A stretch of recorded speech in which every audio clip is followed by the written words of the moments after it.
Fasting, something I get so many questions on, and I decided to do a quick video on it, but I'm also going to be doing my next book on it because I got tons of questions on macros. I did a video, I then wrote a book on it, and you guys have received the book so well. I've gotten tons of great feedback. You guys are benefiting from it and learning so much. I hope you do the same with fasting, but I'm going to teach you a little bit about it and some of the benefits in this video first. One of the most common questions I get is fasting good for you? Is it healthy? Should I do it? I say yes, absolutely. It is healthy from all the research I've done and good for you. We were raised to think that you cannot go a long period of time without eating, that you need to have breakfast every day because if you do, or if you skip it, if you don't eat for a long time, your metabolism slows down and you're going to gain weight. Not the case actually. It's actually the opposite with fasting. It has tons of benefits. You can actually benefit from it in the weight loss area and your metabolism can actually increase and you can have more energy. Now, different types of fasting. There's two different types of fasting, intermittent fasting and extended fast for 1 to 3 days at a time. Some of the benefits from both of those include decreasing your risk for metabolic diseases, decreasing your risk of cancer, of Alzheimer's, of diabetes, controlling your blood sugar levels, releasing toxins from your body, regenerating old cells into new cells, and one of my favorites, being 46 years old, is reversing the aging process and slowing it down. So tons of great benefits. Also, of course, weight loss, and I've also experienced another benefit from fasting that I forgot is reducing your cravings and reducing your appetite, because you're not eating for a certain amount of time, your stomach shrinks down a little bit more. The next time you eat, you're not as hungry as you were before. But two different types of fasting. Intermittent fasting is the first one. That is where you eat every day, but you only eat for a certain amount of time each day. So for example, like windows are 12 and 12 is a common one. You eat for 12 hours a day, you don't eat for another 12 hours a day. The hours of the day that you eat or that you don't will depend on your own schedule. It's not set. So you can say if you work a 9-to-5 job and you wake up at 7 in the morning, you wouldn't eat until maybe 10 a.m. and then you eat until 10 p.m. and don't eat after that. Your window of non-eating from then is 10 p.m. till 10 a.m. the next day.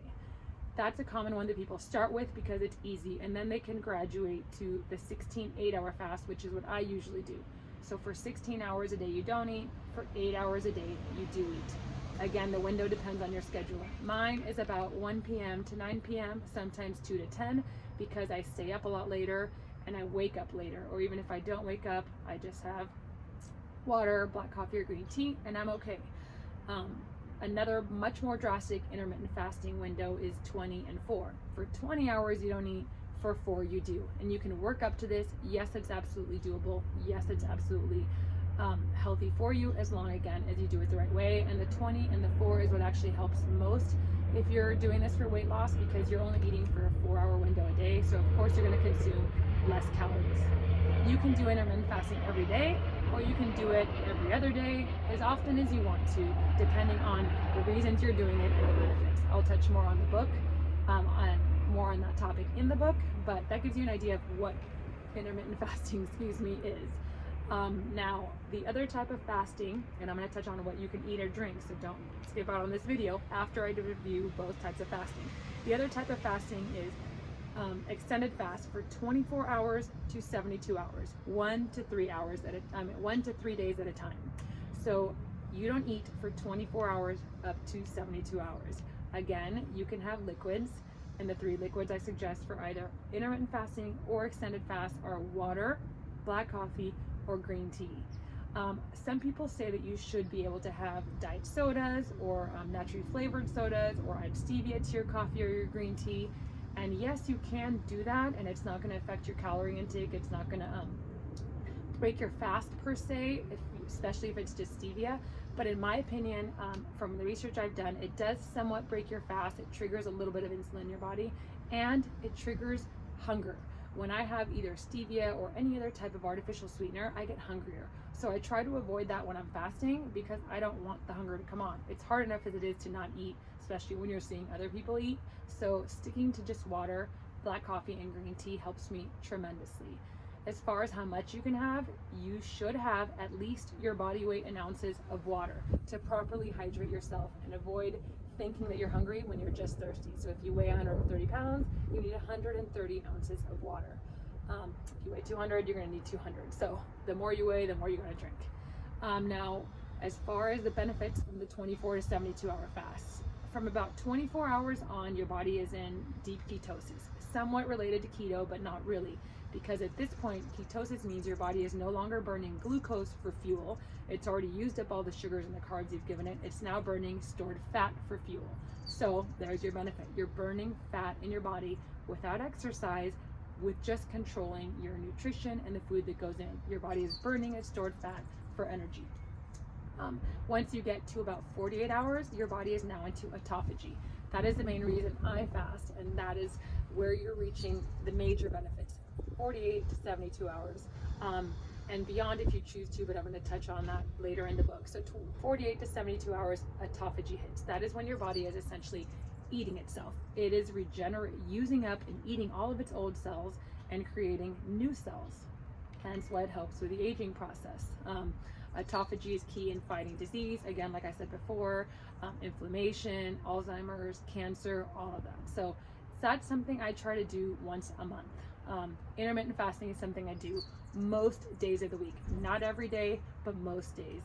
And it does help tremendously with cravings as well. You'll notice that when you start fasting and you do it on a regular basis and you try to clean up your diet, so focus on 80% being clean, 20% not so clean.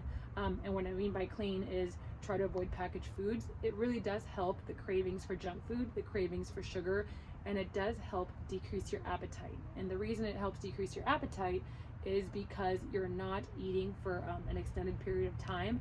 Your stomach is saying we're not getting food, it shrinks down a little bit, so the next time you eat, you're not as hungry and you don't require as much food to keep you full. That's where some of the weight loss benefits come, in my opinion. So that's why refeeding after a fast, either intermittent fasting or an extended fast, is important. You don't want to eat a ton after you are breaking a fast, and you don't want to eat a ton of crap either, because then you're kind of defeating the purpose of doing this for, detox purposes. You want to eat small, slow meals, and you want to keep hydrating, drinking your water. So I hope that gave you guys a quick introduction on fasting and intermittent fasting, what it is, why you should do it. If you have any other questions, drop them below. If you're interested in the book, comment below as well with your name. Tell me I'm interested. Drop your email if you're comfortable doing that. I'm going to send a pre-release book order to anybody that comments below, and those of you that do will get 20% off and a bonus meal plan. It'll be somewhat of a detox meal plan that you're going to use before you start fasting to kind of prevent cravings while you're fasting.